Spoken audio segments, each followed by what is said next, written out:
I did not think that the Festivus story was going to last in the strike because there were 5 stories. There was a George and Elaine, a Jerry, a Kramer that were all distinct. And then there was the whole overarching Festivus thing. And I thought we could neatly snip that in editing and save, spare the world my family's odd story.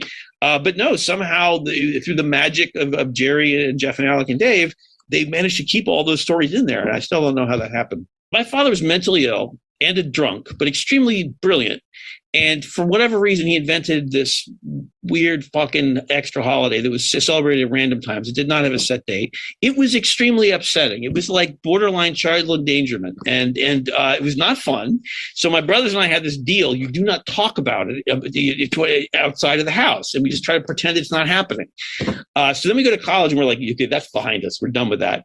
And then because my brothers and I have worked in entertainment, all of us work in entertainment, we're at a party, and my loudmouth younger brother happens to mention this thing in front of, I think it was Schaefer. He's me like, what?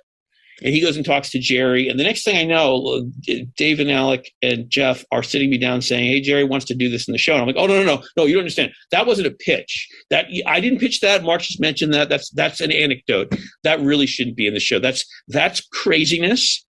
And the show is better than that. And I think it's a bad idea. And they're like, look, it can go in someone's episode. It can go in your episode, or it can go somewhere else. And I'm like, well, if it has to go somewhere, I might as well have my name on it. But I didn't pitch it. I didn't want it to go in. I hoped it would fail and be edited out.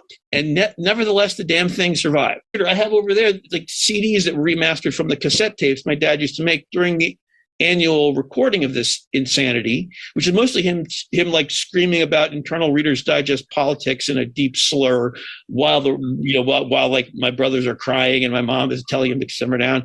And so I wasn't, that was not something I agitated for, quite the reverse. So how do I feel about it taking off? I try to block it out. I was as surprised as anyone. I was not a, booster of this. I was surprised to get on the air. I am beyond surprised that it seems to be something that has, to some extent, legs. That there's still a few people who celebrate it. Good for them. I do not personally. I did my time in that, in the 70s and 80s. But yeah, there you go.